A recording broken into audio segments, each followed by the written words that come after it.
turaziranye, abo tutazi benda baranatuzi, ariko by'umwihariko ndashima Imana kuko tubashije kubona akanya kugira ngo tube hano muri iki giterane cya Aline.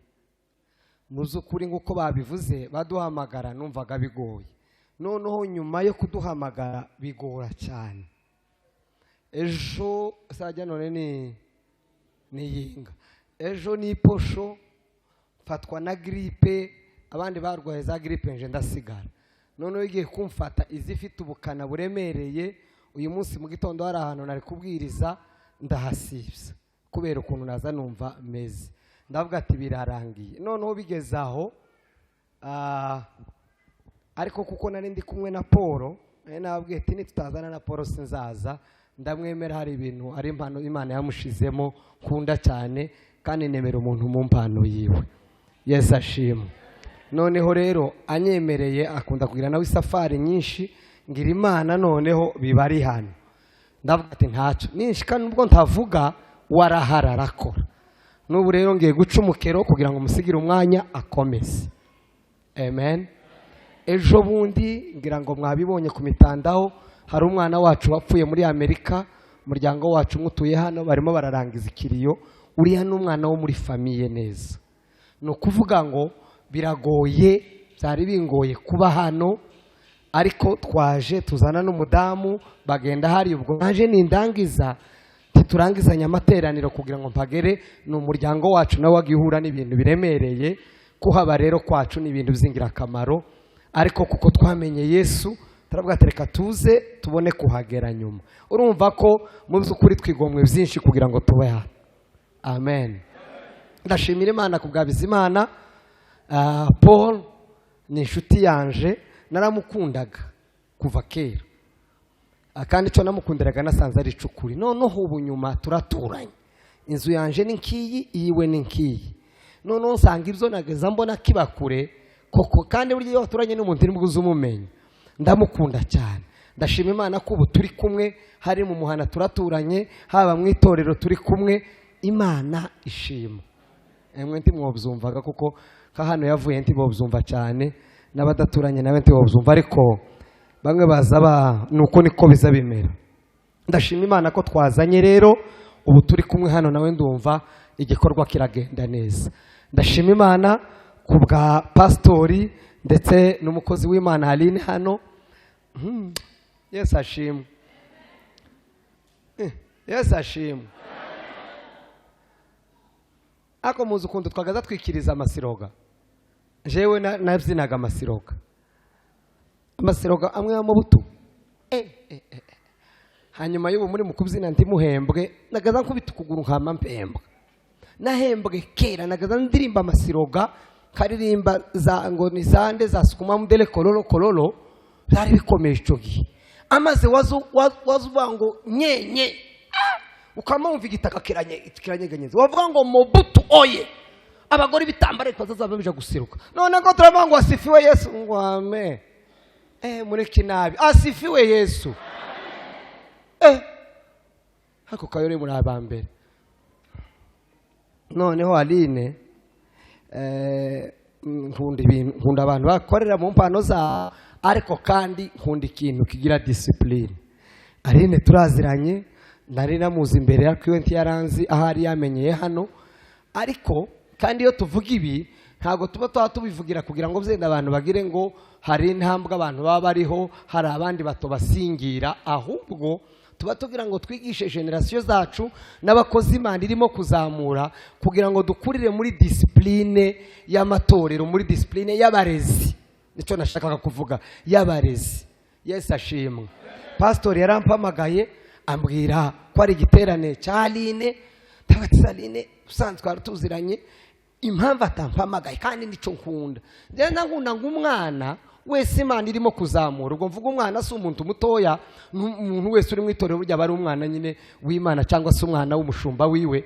Nukuvuga ngo kumenya ko igikorwa urimo gukora ugomba gukurira munsi y'uburezi, munsi y'igicucu cy'umushumba wawe, ni ikintu cy'ingenzi cyane.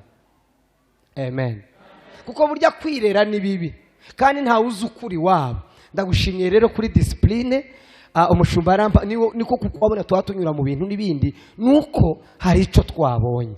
Ni byiza rero ko tuba tumenya utaratibu na administration y'amatorero uko akora. Ni byiza biza bituma ukorana, haba nubwo wogira umupasiteri cyangwa se umuyobozi wawe w'umunebwe. Reka mbabwire, Imana yaturinze ikintu gikomeye. Imana yaturinze ba mayibobo murabumva, ino baza babita ngo ni bacokora buriya ikibazo bagira gikomeye nuko batagira abarezi, ntibagira imiryango babarizwamo. Noneho rero ariko iyo birebye neza mu buryo bw'umwuka, mu buryo bwacu bw'umwuka, hari igihe usanga dufite imfubyi nyinshi cyangwa se bako ndanga kubzita bacokora abana birera, tuvuge gutyo, abana birera benshi, bigatuma impano z'abantu zitagera kure kubera kuko batigeze barerwa ngo barebwe igitsure, bababwire ngo nuko, bababwire ngo Yesu uko nguko, bigatuma noneho tugira abantu benshi, abana benshi birera. Ndashaka kuvuga, simba nshaka gukoresha ijambo bamayibobo kuko rasa n'iriremereye, ariko mu byumve nko muri yo sanse dufite abana benshi b'imfubyi mu mwuka, bakuze agakura ari ikigenge, yaruwa akageza imyaka 50 ataramenya gutunganya ibintu kandi afite impano z'Imana. Ndabasabira kugira ngo tugire umwuka wo gutuza no kurerwa, amaze dukora ibikomeye mu izina rya Yesu.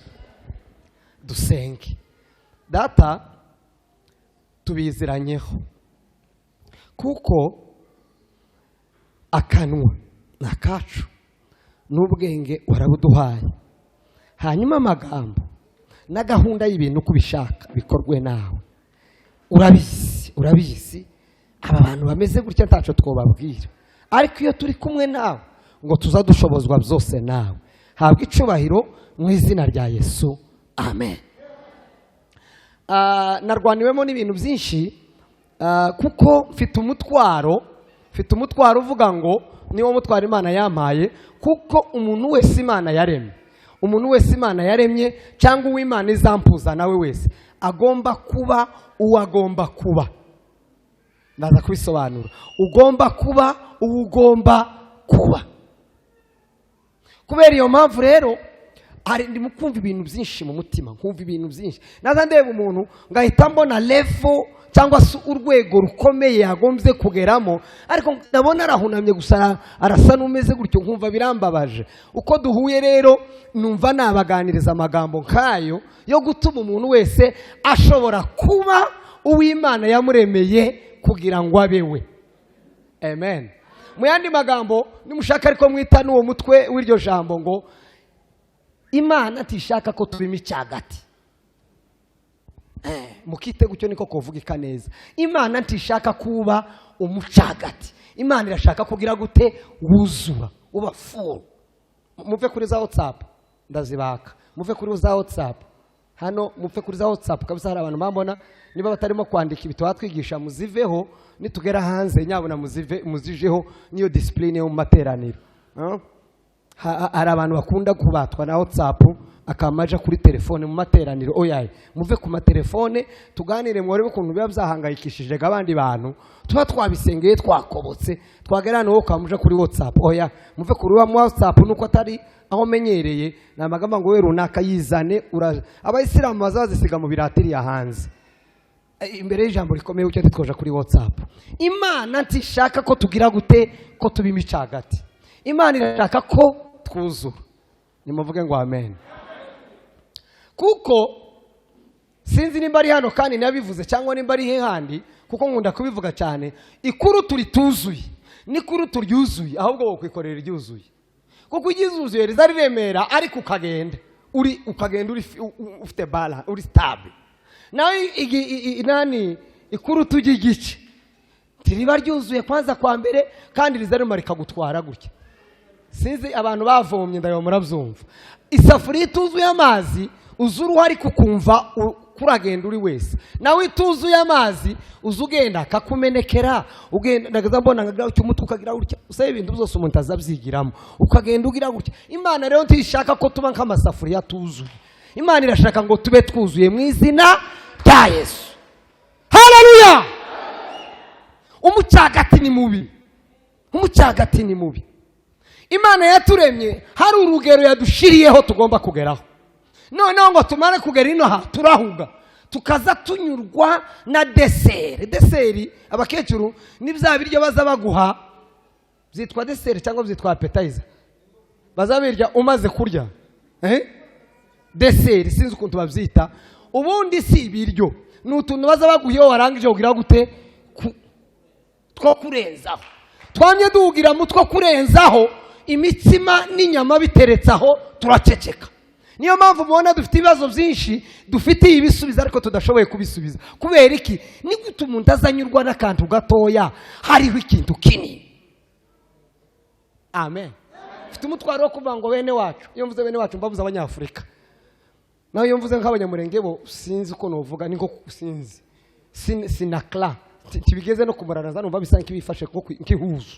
Binyegereye nk'ihuzu. Noneho Imana ntishaka ko tuba imicagati. Kandi yaturemeye ibintu bikomeye. Hari imigisha ngo yazingazinze iyishira muri Yesu Kristo. Nimuvuge ngo amen.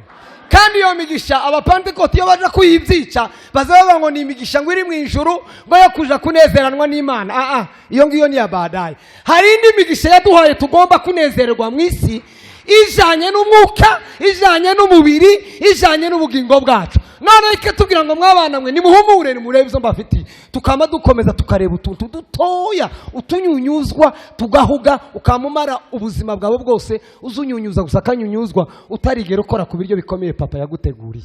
Tishaka ko tuba imicagati, irashaka ko twuzura. Amen. Umwanditsi w'imigani 23 kunda ko ibintu byose biba muri Bibiliya. Imigani 23 umurongo waho wa 7 ngirango 23 umurongo wa 7 uvuko havuga. Haravuga ngo koko rero uko atekereza niko ateye. Narangije sinamaze umurongo wose. Ngo koko uko atekereza niko ari. Mwavuga ngo amen. Uko umuntu azatekereza niko ari. Nushaka ntukanyangire kuko ndi igikara cyangwa ndi inzobe uzanyangire ibitekerezo byanje. Nushaka ntukankundire uko ndi muremure cyangwa mugufi uzankundire ukonsa mu bitekerezo. Kuko njewe nyawe ntabwo ari uyu murimo kubona wambaye ikote ni jewe w'imbere. Mwavuga ngo amen. Umuntu uzora tekereza ibiciriritse azapfa ari uciriritse. Kandi ntabwo ari umugambi w'Imana. Umugambi w'Imana ni ukukomera. Ariko kuko utekereza ibiciriritse uzaguma ubuciriritse. Amen. Umuntu uzutekereza ibihambaye nawe kandi ndavuga. Umuntu nawe uzutekereza ibihambaye azakora ibihambaye ntaba yibye, ntaba yagiye mu kuzimu, ntaba yamenya amazu y'abandi yatekereje. Abakomeye n'aboroheje icyo barushanwa ni ugutekereza. Abakene n'abakire icyo barushanwa ni ugutekereza. Nimuvuge ngo amen. Abageze kure n'abageze hafi icyo barutanwa ni ugutekereza. Ikiza kimbabaza iyo watekereza ibiciriritse nanone uzuruha ariko ukaruha ntaho wawugera. Nicyo kiza kimbabaza. Ukarushwa n'ubuciri no guciririka. Usaye ni igitangaza. Nanone uzutekereza usaba ibiciriritse ndetse n'inavyo biza bibabaza cyane. Umva mbabwire bene data muri Yesu Kristo. Mworebe ukuntu dukomeye. Mwovuga ngo amen. Baza mugenzi wawe ngo nikuzutekereza. N'amatangazo. Umuntu uzutekereza ibintu bijanye n'imirire tuzigera uyibura nunayibura saa 6 nimugoroba uzayibona. Ariko nta kindi kirenze ibiryo uzabona uzagumana ibiryo. Abantu bahora batekereza amahuzo uzambara icyo naza kundira inganda zizazihagarara zizasohora wambare imvi z'uruyenzi uza wambara nta kindi wagezeho. Abantu murimo mutekereza protector ariyo mwamukora muzoyicuruza uyicuruze telefone zose zurwe zambare protector yawe ariko ari yugumaho. abantu barimo batekereza kwishyura amazu, uzishyura iyi uyivemo, wishyura indi, wishyura indi, wishyura indi, uruhu usaza usiga abana babishyura.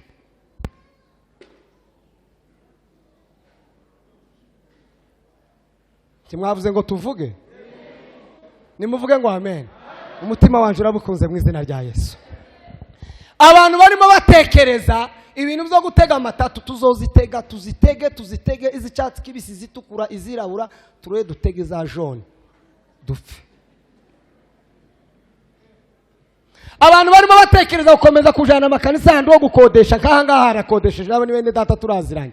Tuzimuka hatuje n'ahandi dukodeshe, tuhakore tuhimuke, dusubire tuje n'ahandi tuhimuke, dukodeshe, turwe tuve muri iki gihugu tugere mu kindi, dukodeshe, turwe tuje mu ijuru, turi muri renti y'ikanisa. Mwogira gutya. Abantu amawazo yanyaba ku misatsi, imisatsi y'abahindi tizashira, imisatsi y'abasomali tizashira, muzayishiraho, muyishireho, nibuca muyirambirwe muyikate, musubire muyishireho, ariko nyine naho uzoguma.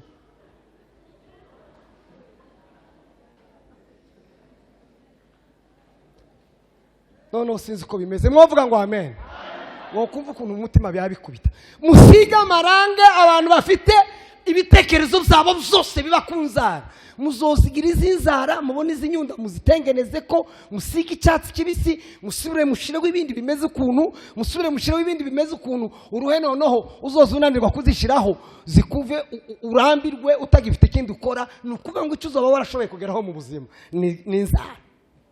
Ibaza umuntu nkawe ngo ikintu gikomeye wagezeho ngo nukumenya gutengeneza inzara.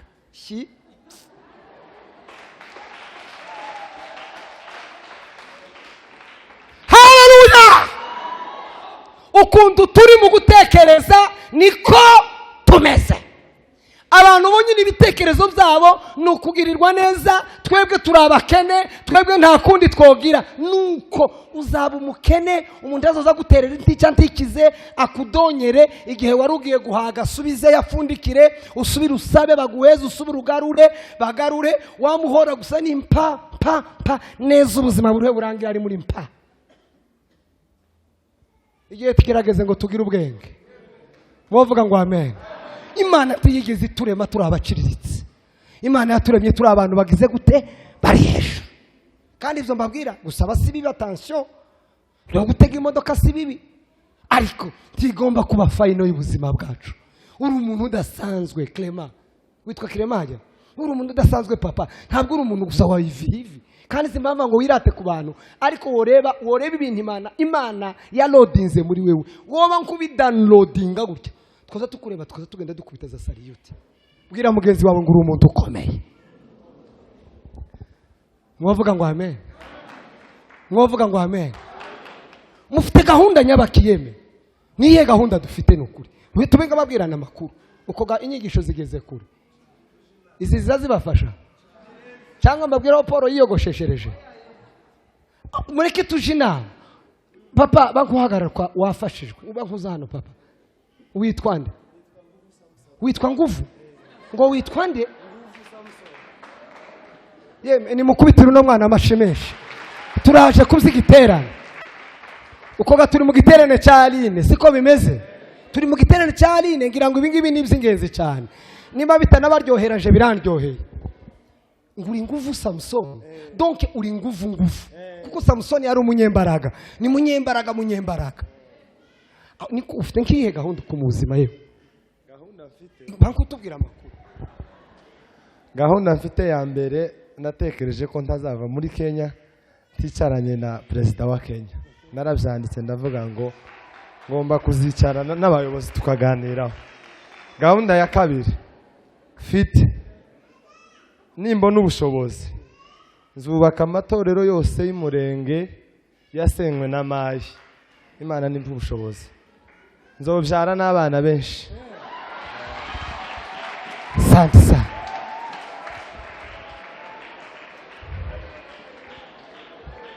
Niko Nguvu we, ikintu ufite kuzabwira ubu nyine umuntu aguhaye uhuru, ufite icyo wamubwira?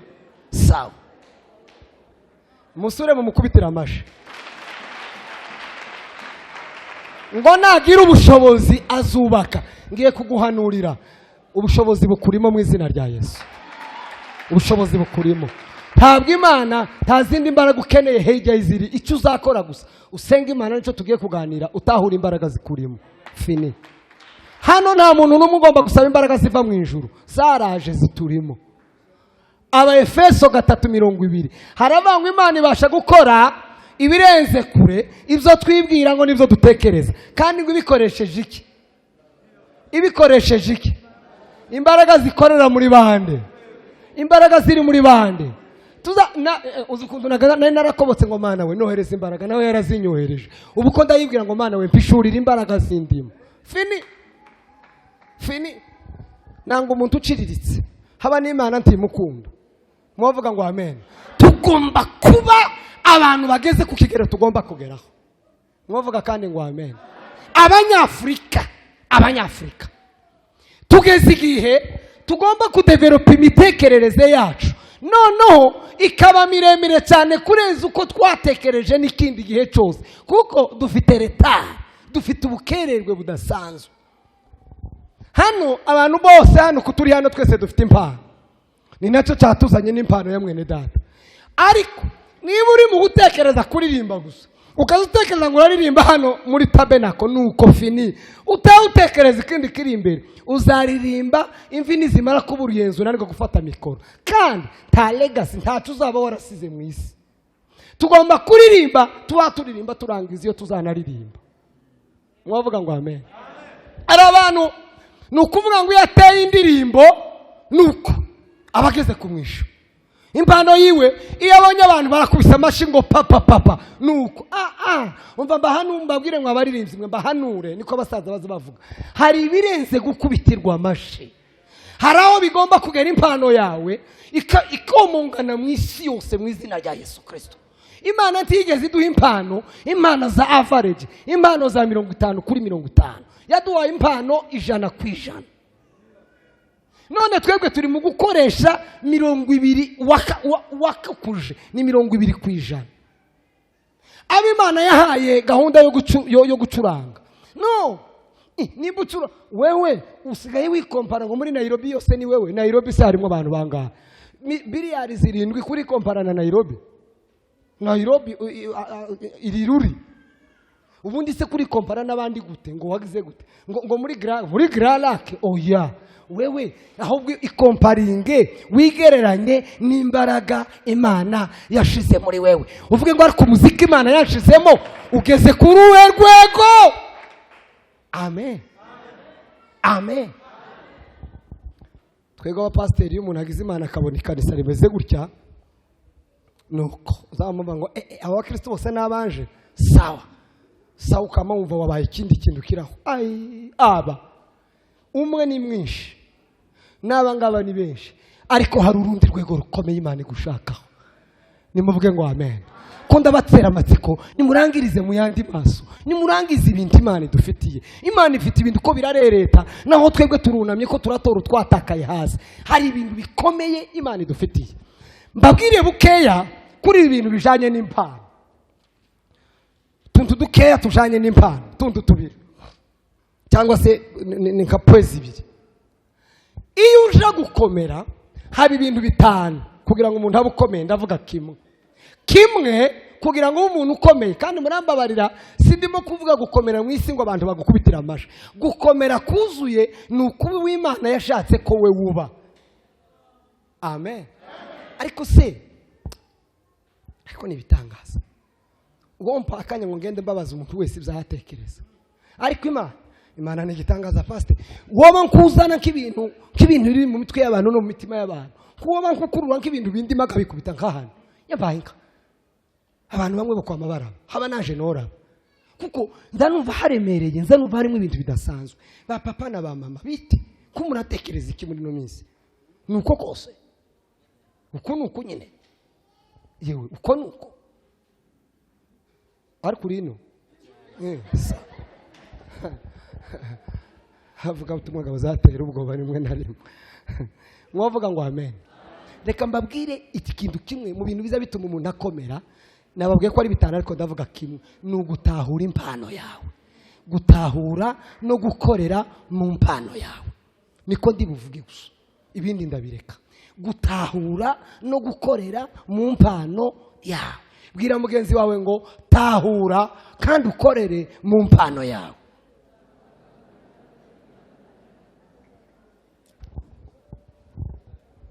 Iyo icyo nkundira Imana yahaye abantu bose impano, nta muntu udafite impano, nta numwe. Kera twagaza tuja gusaba impano, naho Imana yaraziduhaye, turazifite.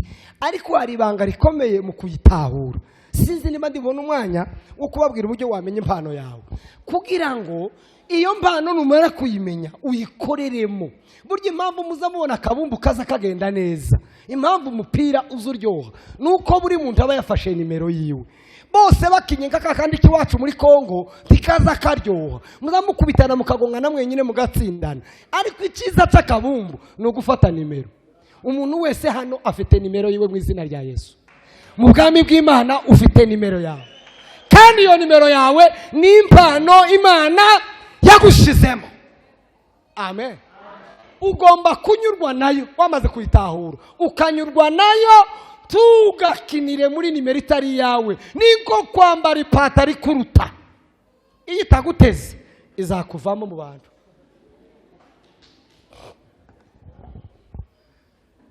Mwavuga ngo amen. Nzobaza amakuru ya Sunzu, bari bamuha ipatari itari yuko byamugendeye, azayababwira Sunzu amakuru. Ariko uzikirato kitagufasha ko kiza kimera. Impano yawe papa, nimushaka mwandika ku kantu, niwo musanzu wawe mu isi. Impano yawe niwo musanzu wawe mu isi. Ariko nkunda abantu bakunda ijambo ry'Imana, Imana ibaho umugisha. Impano yawe niyo musanzu, niwo contribution yawe mu isi. Aho impano yawe nirwo rufunguzo ruza ruguza n'abakomeye. Imigani 18:16. Impano y'umuntu ngo niyizimucira inzira kandi ngo ikamuhuza n'abakomeye. Aho none ukuba utaratahura impano yawe, uri mu kiditi ntanzira wobona kandi uzohora uhura naboroheje. Tani ijambo ry'Imana. Kugira ngo umenye impano yawe, mbabwira utuntu dutanu twihuza. Akandu kambere, ugomba kugira ubushake bwo kuyimenya. Ugomba kugira ubushake kugira ngo uyimenye. Nutagira ubushake bwo kumenya impano yawe, tuzayimenya.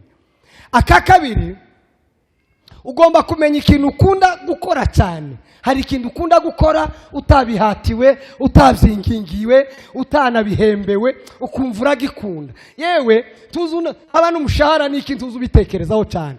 Akazi kose uzukora ukumva ukeneye kuhembwa, simbizi nimba ari impano yawe. Ariko impano yawe waba uri mu gikoni, waba uri hehe, akona uzawumva ukavuza kuvundo karatera turirimba. Kubajije Aline yokubwira ngo kuva na kera nakundaga kuririmba. Haba nigihe nabaganagiye munkwi nakundaga kuririmba. Tukomeze turebe hano protokoli iragumukora akazi kayo. Yesu ashimwe. Bikomeze murebe hano bene data Imana ibaho umugisha karibu cyane mbonye nabi wacu. Noneho rero ako nakantu ikintu buryo ukunda mu buzima nico. Akandi ka gatatu ubuko ndababwiraga amabanga kugira ngo umenye impano yawe. Ubu nyine bakubwiye ngo imirimo yose ihembwa cyo kimwe, wokora uwuhe? Wokora uwuhe? Bavuze ngo twese ni 50,000, kwaba gucuranga, kwaba kuja muri ofisi, kwaba kuba ministre, kwaba kuba odepite. Ako kazi uzawumva, icyo kintu wumva wokora mu mutima, uzarebe neza ikirimo impano yawe. Hari abantu bagiye biga za section badakunda ngo nizo zigira amafaranga. Izo ni za section, izo ni za job, iyo ni imirimo mushaka, ariko ntabwo mwagiye mu by'impano. Kandi umuntu yagombye kwiga bijanye n'impano yiwe. Yesu ashimwe. Akandi kantu ko gufasha, uzagenzura iteka ikintu kiza kikubabaza iyo cyakozwe nabi cyangwa iyo kitagenze neza. Ndabaheza urugero. Ikintu kiza kikubabaza cyane mu buzima kitakozwe neza cyangwa kitagenze neza. Uko ari abantu kuva bagera muri Kenya tibarababazwa n'ubu bucafu buhaba. Hari abantu mu bucafu butararuha kuko umuntu azababazwa nikijanye n'ico Imana yashize mu mutima we. Tukanangayire ngo se ni gutenje we tambabazwa niki? Si ibyanje. Hari abantu intambara ibaye hakuri turacari kumwe se. Hakuri intambara yabaye muri Kongo. Umwe wazaye amaguma kuva ngo kosa abana ko bararya iki. nguko abana ko bararya iki, nguko abana ko bararya iki. Uwo muntu afite impano yo kwita ku bana. Ukama wumva indi wakavuga nguko usego abagore batwite ngo noneho baragira gute. Wewe nushaka ubirebe neza ufite umutwaro w'abagore batwite. Ukama wumva undi ukarava abantu babahema ngo bishwe n'iki biriya. Ufite impano ntukunda akarengane, ushobora guharanira uburenganzira bw'abantu. Undazagara hano mu ikanisa akazabona intebe ngo ntizimeze neza, akazazireba akabona ushobora kuba ufite impano yo gukora protokolo mu ikanisa. Abandi basabagara hano ukazubona karagiraho cy'amaboko mu kirere, karagiraho yewe uri umucuranzi nushaka ubyigura umucuranzi. Abandi bo tukanezerwa ukazubona kararangiza hari karibaza iby'umukuntu bitabigenda neza. Byaho nkibivuga nawe ukamubona ngo yo uri sonorizatere genda hari ari huguma natwe turirimbe abandi babwirize mu izina rya Yesu. Impano yawe ni iyihe? Amen. Imana yabikubwira ko nakandi kantu. Imana yabikubwira binyuze mu ijambo cyangwa binyuze mu buhanuzi. Haba n'abantu. Niyo mpamvu nababwiye muza mukunda tuze dukunda kurerwa. Umwungeri wawe ashobora kukureba gutya cyangwa inshuti yawe ikuzi. Ni wumva arakubwiye ngo yewe ntukasugira gutya ibyawe insambo naribi. Nushaka ubanze witonde. Umuntu wuzuye umwuka wera yo kubwira impano yawe. Amen. Niyo mpamvu Samuel yumvishijwe kamaze ngo yewe nusubira kumva iryo jwi uvuge ngo karame ndi hano mbwira abakozi b'Imana. Ariko se barababwira baradufite twe twabaye amababa baratubonera he. Ariko iyo warezwe neza umwungeri azaza akama kwitegereza akakureba akavuga ngo wewe nubwo uzuguma kuririmba kira ntabwo ari ibyawe, icyawe nivuga butumwa binyuze mu ijambo genda mu bamasaha. Mwavuga ngo amen. Tahura impano yawe. Nimba ushaka gukomera tahura impano yawe. Utuntu tune ukeneye kugira ngo impano yawe ikore ibikomeye. Ibintu bine impano yawe ikeneye kugira ngo ikore ibikomeye. Naho ndangiriza. Ikintu cya mbere impano yawe ikeneye ikintu bita uburinzi. Ubwo barine barabumva n'abandi bose. Impano yawe ikeneye icyo bita uburinzi. Impano yanje ikeneye icyo bita uburinzi. Niba uri umuenjeniyeri ufite impano yo gukora amabarabara, ufite impano yo kugira gute, ufite impano yo gucuranga, hari uburinzi impano yawe ikeneye. Ubwo burinzi ni ingeso nziza. Niyo mpamvu imbuto z'umwuka ntabwo ari ikintu umwe agomba guhabwa undi ngo akireke. Imbuto z'umwuka ni ikintu umuntu wese agomba guhabwa. Umva nkubwire, niba uri umucuranzi, niba uri umuririmbyi w'umuescro, uzatunezeza igihembwe kimwe. Nukora ishano tukwemera umwaka umwe, umwaka wa kabiri tukuveho kakujya twavuye kuri mu buto. Iyo umuvuga butumwa sinzi njewe nimba ndumuvuga butumwa ariko simbizi nimba ndumuvuga butumwa. Nimba ndumuvuga butumwa ndafite ingeso nziza. Ni ukuvuga ngo impano yaje buvuga butumwa ni nk'umurima utuye mu nka utazitiriye, zizawukandagirira ziburye impano yamibura. Impano yawe idafite ingeso nziza ni nk'umurima utazitiriye. Nimuvuge ngo amen.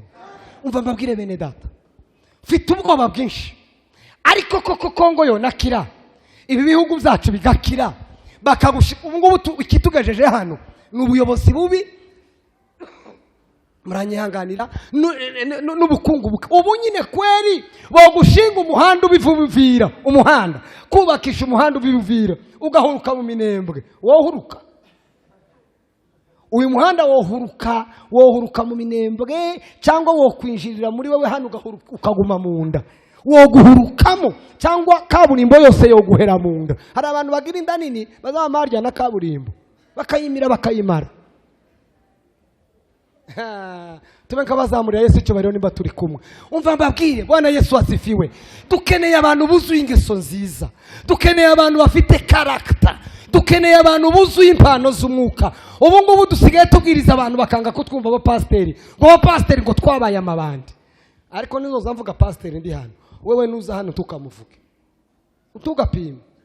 tugapime muzamureka mvuga nje ndi pasiteri nahaguruka hano yovuga hari nabo ndashobora gutunga niyo mpamvu babona sinurana bareba mwebwe nimuhaguruka hano muzamuvuga abaririmbyi timukanavuge na ba mama wanyu muzamuvuga abaririmbyi n'abashiki banyu point fini naho mugarukira timukaza mutuvuga twebwe timukaza mutuvuga turashinganye turababyeyi ari ba mama ari ba papa natwe bana kuza mudutunga intoki muzamukunja gutya niyo discipline ahubwo mwo dusengera nimuvuge ngo amen. Seminari zijana n'ibintu byinshika noneho ingeso nukuri ubaye ku mupaka wa Kamanyura ukaba ku mupaka wa Kamanyura nukuri amafaranga abaturage batanze yo kwinjira no gusohoka yo woya reportinga yo genda ko turabwira Imana ngo duheze dukomere gute kurakana nazo ukeneye kudukomeza ikeneye ko dukomeza abandi tugakomereramo amen. Mwari mwabona imbuto zayo igiti kirya imbuto zacu igiti kizacera abandi bakarya hanyuma naco kikabagarirwa.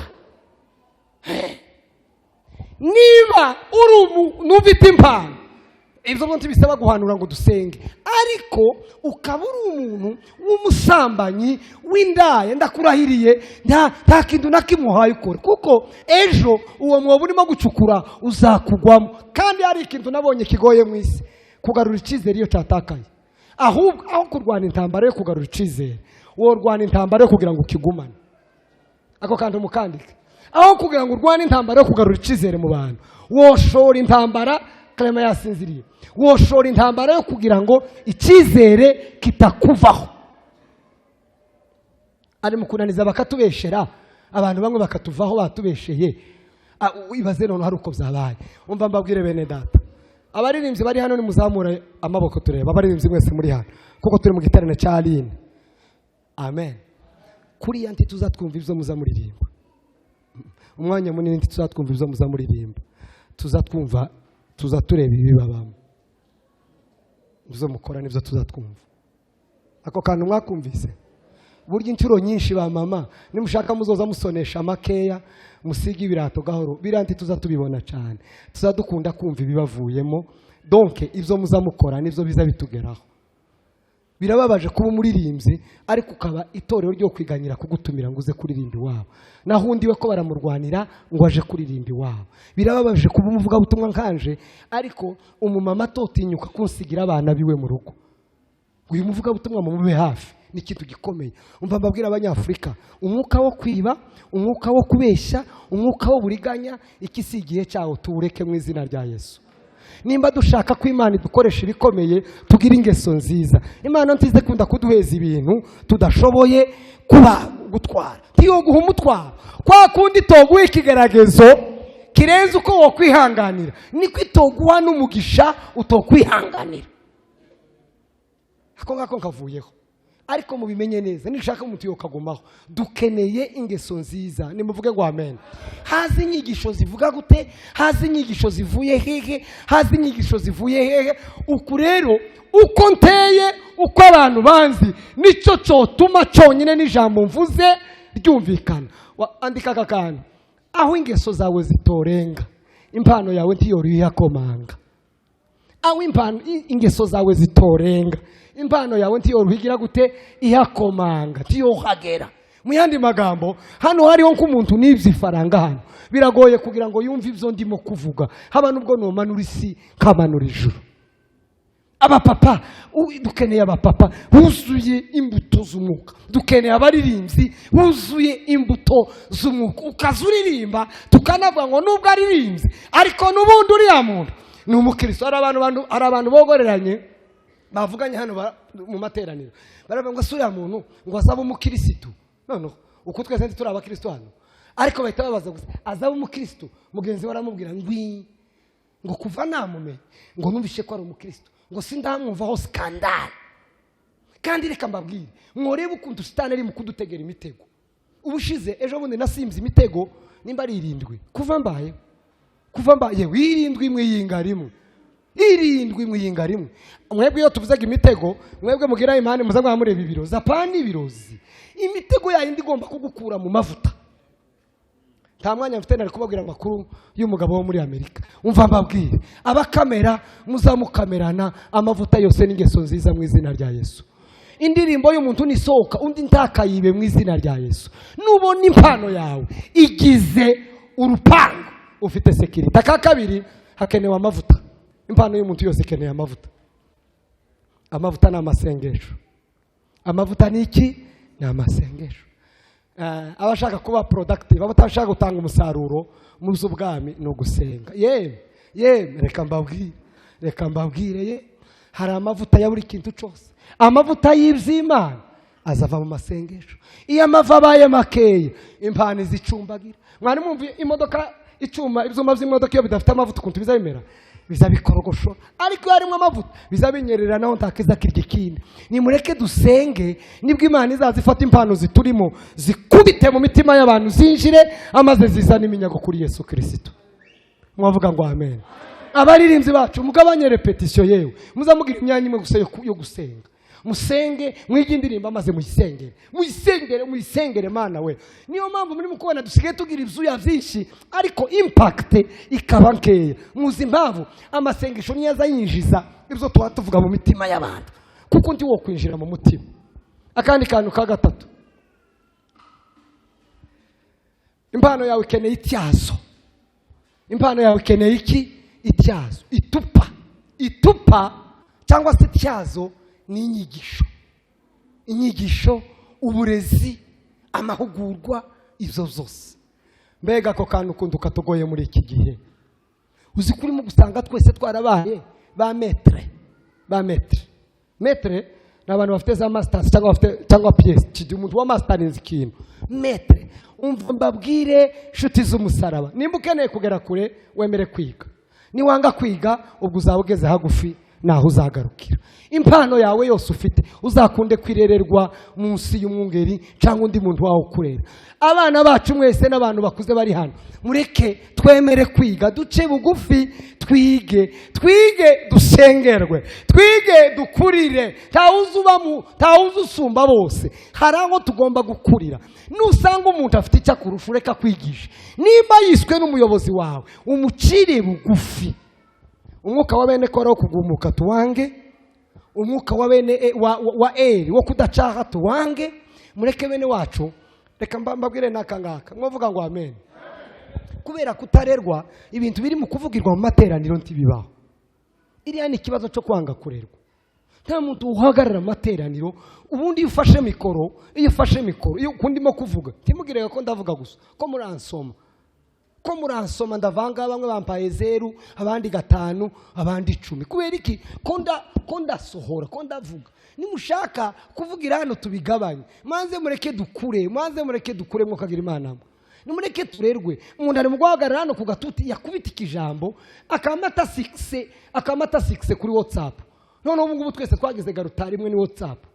Ukwiye impamvuga mu kandi kanya biraba byagezeho. Noneho rero mwavuga ngo amen. Mwavuga kandi ngo amen.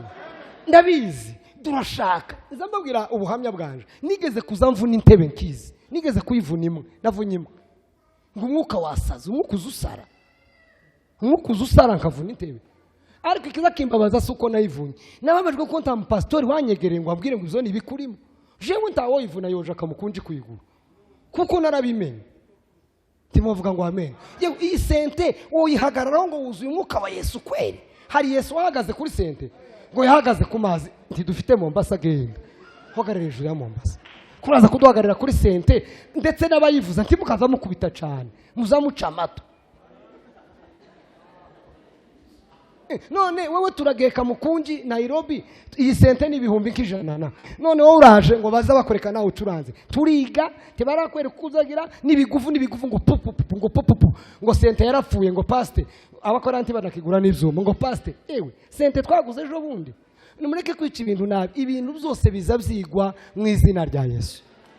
Mwavuga ngo amen. Cyaneho nuko ntinze hano attention. Abantu mufashwe n'umwuka wera akariro gakeya na feri. mwirinde nimba baguhaye mikoro ririmba, nimba ugiye kuvuga ubanza uzungurutse ururimi inshuro nyinshi kugira ngo udahubuka, kuko nuhubuka tuzogaruka kutubwira ngo narahubutse, tuzagufata nk'igihubuke, kuko tuzagaruka hano kutubwira ngo narahubutse. Turi mu kubibona, turi mu kubyumva kudututi abantu bakagira, tugire discipline, tugire ubwenge. Pasiteri nakubwira tubeka bazamurira Yesu amaboko, amen. Pasiteri nakubwira ngo wa mwana we ntibaza bigaragura gutya mwikanisa, ntibaza bigaragura gutya, tukamuga ngo mva ngo abantu babanebwe. Sha n'umunebwe umuntu urutaso, umuntu wageze ahangaha wowe noneho byemere, genda uje izambabwira neza, muzamugenda mwigaragure mu ndegu, mwigaragure mu byumba byanyu, mutembagare mu rwe, mutembagaze n'amabuye. Nitugera hano hari abantu badakijijwe, nusimba mbabwira amakuru nukuri. Hari umwe nabwiye mwikanisa utagasubire kugaruka, hashize imyaka 7 ntaragaruka. Yaraje anyitira abantu ngo bafite ngo uduhanga twimbwa mwikanisa, ngo ko barazana uduhanga twimbwa, ngo ko murandeba, ngo ko muramana na televiziyo. None wahagaze hano ngo ntitukurebe, guhera uyu munsi tukagaruka iwacu. Imyaka 7 irashize. Ko muragira ngo nomenya wa wundi wavuze ngo mu bapapa duheze Imana icyubahiro, ngo mu bajene duheze Imana icyubahiro, ngo agere mu bamama ngo mu barozi duheze Imana icyubahiro. No Rwanda kakagera ku buryango w'ikanisa, bo mufatira muri stage ya Gitengere. N'abazagera iwacu muzamuzana utaratibu. Twebwe kubona abakristo biza bitugora, tidukeneye ababasitaza. Bagira ibibiza bibasitaza hanze, iyo bageze mu ikanisa tuzatububaka. Haleluya! Baba baje kubakwa, baba baje gusenywa. Kandi twebwe tidukunda gusaba abakristo n'abapagani, muzamuzi wacu twe dukunda n'abapagani. Tituri mu kuja kubashaka amasayini. None barizanye, none we kurabirukana. Karibu bantu bose. None ba papa ndarangije, dukeneye Imana ikeneye kubakoresha ibikomeye. Nimwemere kuja ku ntebe mwige, mwovuga ngo amen. Pasiteri nakubwira ngo icyo kintu watangiye ni cyiza, ariko kugira ngo kigere kure ugikoreshe gutya, wama wemere ufite umutima wo kuja kure. Imana izagucira inzira. Nubwo pasiteri bafite umugambi mubi, uzawunyuramo. Erega kurya uzubona igishimbo kiza kimera, ubutaka ntibuba bwemeye, kiza kibumena. Nari mubwiye hari abantu bazagira ibibazo ngo bafite abapasiteri ngo babangamiye. Oya, uzugira ngo igishimbo kimeze umugondoro, uzugira ngo kurya ubutaka buba bwahawe ruswa buba bwemeye, igishimbo kiza kimena. Impano yawe izamena, igere kure. Turiya tudukeneye abana bapfa bakiri batoya, mwitonde. Smooth akariro gake na feri ba papa, mwuzuzwe nibakubwira ngo ruga nziza ivugwa cyane ugabanye. Niwere kukazibona ibintu bakavuga ati iba witonze ibintu biza bivugwa, apana kuvuga ngo asigaye atambarirwa abarozi. Oyesha suko n'ubwenge hakenewe kwiga ibi bintu ko birabafasha se. Mwovuga ngo amen, mwovuga kandi ngo amen. Akanyuma nari mvuze uburenzi ityazo, navuze n'amavuta, ikamvuga akanyuma ninako nari natangiriyeho. Impano yawe ikeneye nimero. Impano yawe ikeneye iki? Nimero. Impano yawe ikeneye nimero. Ngiye kwegereza Bizimana. Impano yawe ikeneye nimero. Dore mbereke. Ubu dufite ikibazo, umuntu ari mu kuba protocol, akamuvuga kera ngo agiye kuba ngo diakoni. Yaba diakoni atikera kuna sati y'ubwarimu. Yagera ku bwarimu ngo kera n'ubupasteri. Yagera ku pasteri ngo kera kuna ba revera.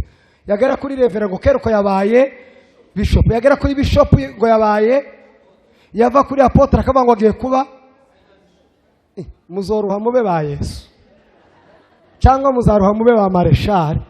Niyo wari warahekeje ibiti byose. Mwari muzi ko nta giti kiruta ikindi. Mwovuga ngo amen. Reka mbabaze, buri umunyezamu na rutahizamu na defanseri n'ababo hagati, ninde mukinyi w'ingenzi? None ninde wabwiye ko mwikanisa ngo pasiteri ngo arutwana, ngo mwarimu ngo arutwana? Ni inshingano, ariko titre zirangana zose. Niba uri umuhuduma aribyo byawe, uzabikora uruhupfa. Ta promotion bamukuva mu muhudu ngo turashima Imana ngo yabonye promotion. Wabonye promotion yo kuba nabonye na hano mwanditse bishop, sindi bishop, ndi pasteur gusa. nabyo muzamubireka, muzamunyita mugwaneza. Nta kindutira kwitwa mugwaneza. Mwavuga ngo amen. Taco kuko ntibikubiye muri ntibikubiye ngo bishop mugwa bishop mwe tuzarwa tube ba marshal hano muri Kenya hari imyuka iteye ubwoba, umwuka w'icubahiro w'amatitire. Njewe simvavuga ko aya mazina ari mabi, ntimunyumve nabi, ariko kugende iyo washaka icubahiro ukoresheje izina uzapfa ntacu ubonye, ariko iyo umanuka usavinga Imana iziguha icubahiro. Waruzi ko duheze Yesu icubahiro. Haleluya. Waruzi ko hari ubwo muza muvuga ngo Reverend Apostle Moses wo muri Bibiliya, hari umva ngo Archbishop Yesu, tuvuga ngo Yesu w'i Nazareti iyo dukoze ishano. Nimuvuge ngo amen. Haba na Pahoro muri biriya ndimi byanditswemo biza bivuga ngo Pahoro intumwa ya Yesu. Apana intumwa Pahoro. Attention, sindimo kuvuga ngo kwitwa apotre, kwitwa pasteur ni bibi. Nanje ndi pasteur. Ariko reka mbabwire, tugabanye umuvuduko wo gushaka amazina, ahubwo mureka amazina yongera umuvuduko wo kudushaka. Amazina agira umuvuduko wo kudushaka. Azatwita baruwa babuko twita kuko barabona turabibereye, turabikwiriye. Kimuzamurira Yesu cyubahiro. Nayo ibintu byo kwirirwa dushaka amazina, mwitonde ba papa, nimureke dusavinga Imana. Aline, Imana yaraguhamagaye. Narimo tukagurisha impano, narimo tugakunde kunezeza abantu, narimo tugakunde ngo abantu bagukubitira amashi. Iyo bagutereye gutya baba bagiye kukurekura, unezeza Imana yo mu ijuru. Ikindi cyongeyeho ugiriyerekwa. Icyo ni ikintu ntazamara inyigisho ntavuze. Ugiriyerekwa. Nimba wawe uririmba hano uvuge ngo mu myaka ingahe nzaba mpangira gute. Imana yo mu ijuru ntizishigikira umuntu. Imana ntizishigikira umuntu. Imana izishigikira iyerekwa. Imana ntiyoshigikira Yoshua, izishigikira kugeza abantu muri Kanani. Imana ntiyoshigikira Mose, izishigikira gukura abantu mu buretwa. Haleluya. Tigukunze papa, iragukunze ntucike, ariko ikishaka izi supporting vision. Umuntu wese udafite vision tiyitegure guterwa inkunga n'Imana. Nimwakira ijambo ry'Imana.